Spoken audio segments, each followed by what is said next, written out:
यदि बहुपद x square minus 3x minus 8 के शून्यक अल्फा और बीटा हैं तो निम्नलिखित का मान ज्ञात करें।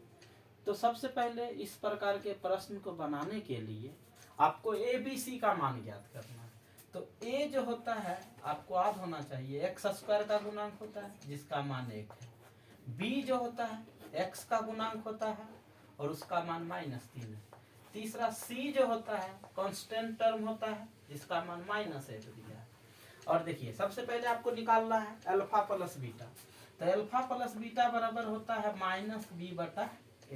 यहाँ पे मान बैठा दीजिए, माइनस बी का मान है -3 है और बटे ए का मान है 1। जब इसको हल कीजिएगा तो माइनस गुना माइनस +3/1 अर्थात इसका मान हो गया 3। दूसरा अल्फा इंटू बीटा जिसका की मान होता है c/a, मान बैठा दीजिएगा, c का मान है -8 और a का मान है 1 अर्थात इसका मान आ जाएगा -8। इस प्रकार के प्रश्न को बनाने के लिए ना कुछ फॉर्मूला है जिसको कि आप याद रखिए कि मान लीजिए कोई बहुपद px है कि बहुपद px के शून्यक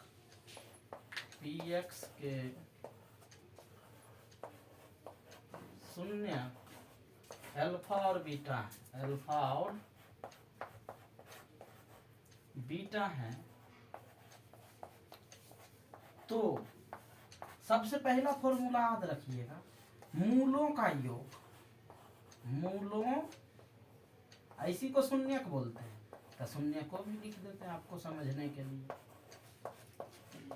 शून्यकों का योग या योगफल भी बोल सकते हैं, जिसको कि डिनोट करेंगे यहाँ पे अल्फा प्लस बीटा और इसका मान आएगा याद रखिएगा -b/a। दूसरा मूलों का गुणनफल, दूसरा क्या होगा मूलों का गुणनफल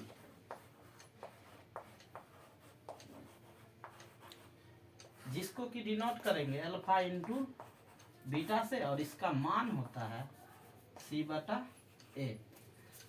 तीसरा भी फॉर्मूला याद रखिएगा कि अगर कोई शून्यक दिया है अल्फा बीटा और पूछ दे द्विघात बहुपद बराबर द्विघात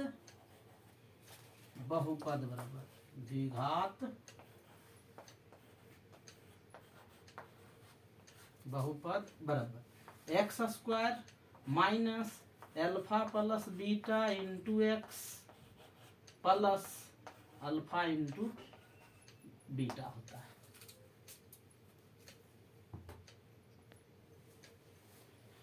यदि भारतीय टीम के मैच जीतने की प्रायिकता 0.8 है तो उसके मैच हारने की प्रायिकता क्या होगी।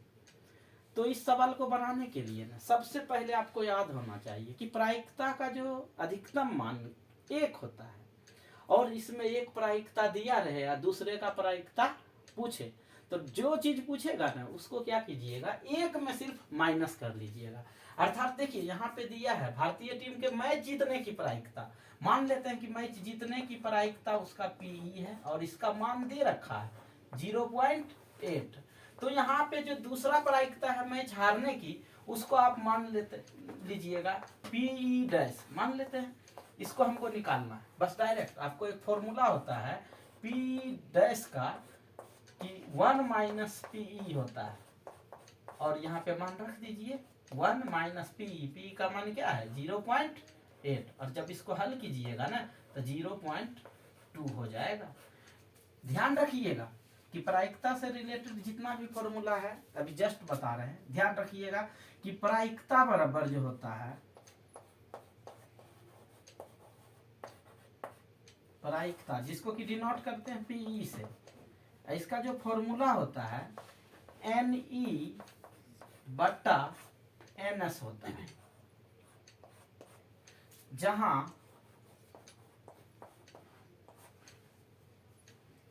Ne जो होता है घटित घटनाओं की संख्या, Ne जो होता है घटित घटनाओं की संख्या, घटनाओं की संख्या और NS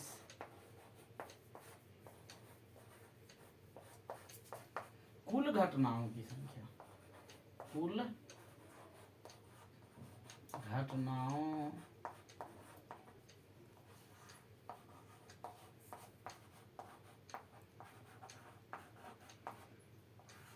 संख्या।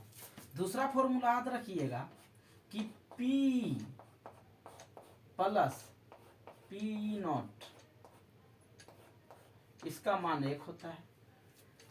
यहां से दो फॉर्मूला निकलेगा। अगर आप P निकालते हैं तो दूसरा 1 माइनस P0 हो जाएगा। अगर अगला फॉर्मूला निकालते हैं P0 का तो 1 माइनस P हो जाएगा। कुछ और ध्यान रखिएगा, इससे रिलेटेड सवाल पूछता है कि प्रायिकता का मान, प्रायिकता का मान 0 से बड़ा या बराबर P से बड़ा या बराबर 1 होता है।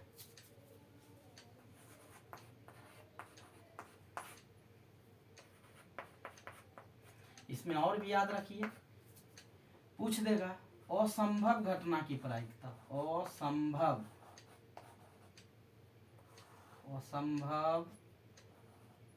घटना की प्रायिकता, घटना की प्रायिकता तो याद रखिएगा इसका मान 0 होता है। दूसरा पूछ देगा संभव घटना की प्रायिकता, संभव घटना की प्रायिकता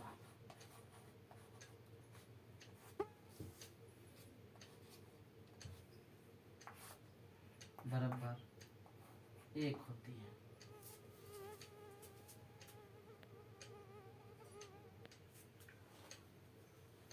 यदि बहुपद 6x cube minus 11x² minus 3x plus 2 के शून्यक अल्फा बीटा गामा हो तो alpha beta plus beta gamma plus alpha gamma का मान निकालें।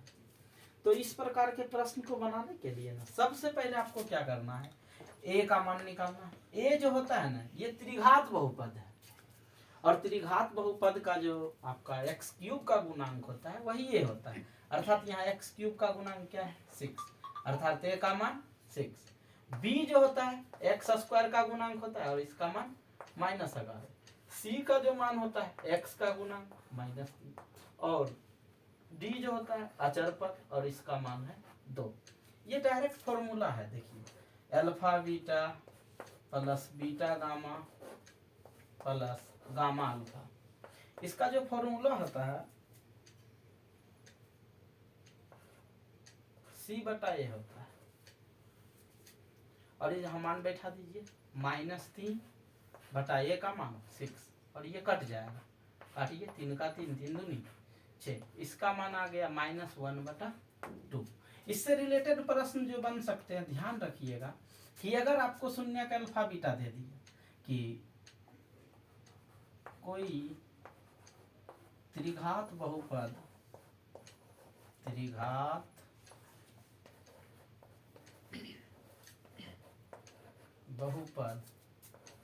ax³ plus bx² plus cx plus d के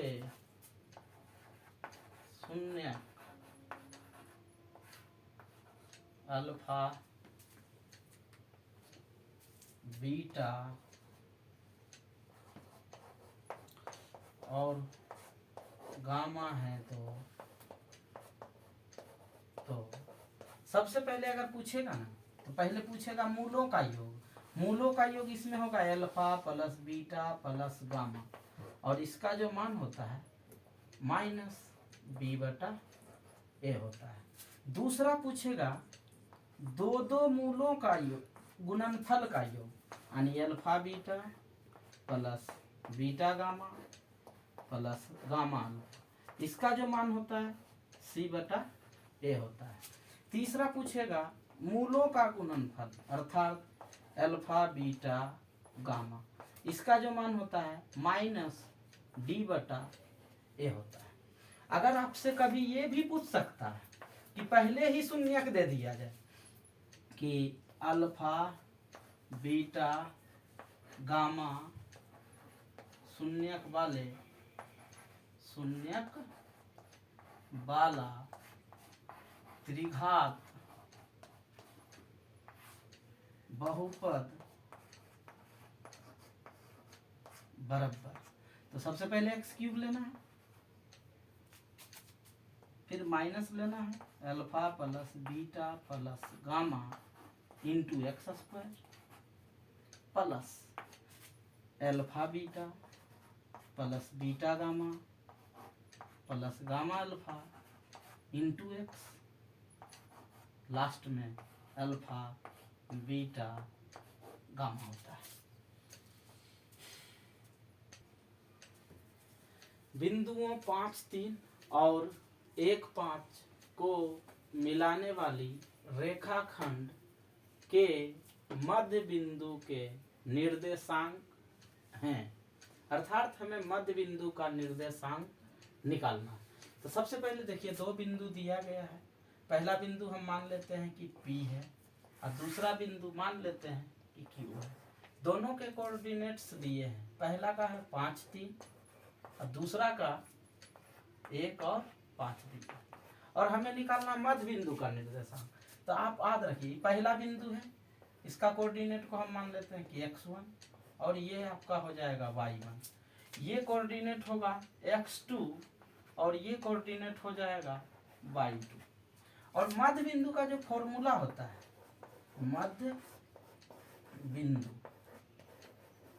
मिड पॉइंट का फॉर्मूला होता है x1 प्लस x2 बटा 2, x बराबर होता है, और दूसरा y1 प्लस y2 बटा 2 होता है। अब यहाँ सिर्फ मान रख दीजिए, देखिए x1 का मान क्या है 5 प्लस x2 का मान क्या है 1 बटा 2 होगा, और उसी तरह से y कोऑर्डिनेट के लिए y1 का मान 3 प्लस y2 का मान 5 बटे 2। अब इसको कैलकुलेट कर दीजिए, 5 1 6 बटा 2 और दूसरा होगा 8 बटा 2, कटेगा तो काट दीजिएगा। अगर देखिए 2 का 2 2 6, 2 का 2 2 चौके 8, इस तरह से आपका आंसर आ जाएगा 3 4। इसमें कुछ चीजों का और ध्यान रखिएगा, आपसे पूछ सकता है कि मूल बिंदु का नियामक, मूल बिंदु का नियामक, नियामक को निर्देशांक भी कहते हैं, निर्देशांक याद रखिएगा, ये बोर्ड परीक्षा में बहुत बार पूछा है, और इसका कोऑर्डिनेट होता है 0 0। दूसरा आपसे ये भी पूछ सकता है कभी कि कोई बिंदु दे देगा px, मूल बिंदु से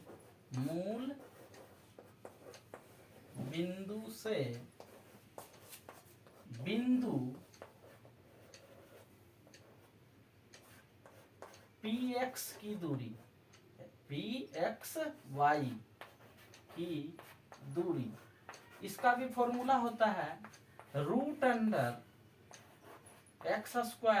प्लस y²।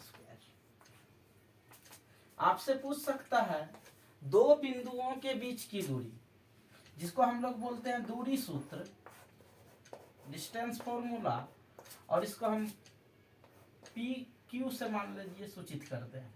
तब PQ बराबर जो होता है ना, ये आपका होगा √x2 माइनस x1 का whole square plus y2 minus y1 का होल स्क्वायर। आपका इच्छा होगा कि नहीं सर हम x1 माइनस x2 का होल स्क्वायर लिखें, तो कोई दिक्कत नहीं है, ये फॉर्मूला दोनों साइड से आप लगा सकते हैं, y1 माइनस y2 का होल स्क्वायर। ये आपका दूरी सूत्र है। इसमें और भी फॉर्मूला होता है, याद रखिएगा कि आपसे पूछ देगा मध्य बिंदु, मध्य बिंदु याद रखिएगा। मध्य बिंदु में x का जो कोऑर्डिनेट का फॉर्मूला होता है x1 प्लस x2 बटे 2 होता है, और उसी तरह से y कोऑर्डिनेट के लिए y1 प्लस y2 बटे 2 होता है। तीसरा याद रखिएगा, आपसे पूछ देगा केंद्रक, ध्यान रखिएगा केंद्रक का जो फॉर्मूला होता है x बराबर जो होता है x1 plus x2 plus x3 बटे 3, और y का formula y1 plus y2 plus y3 बटा 3 होता है।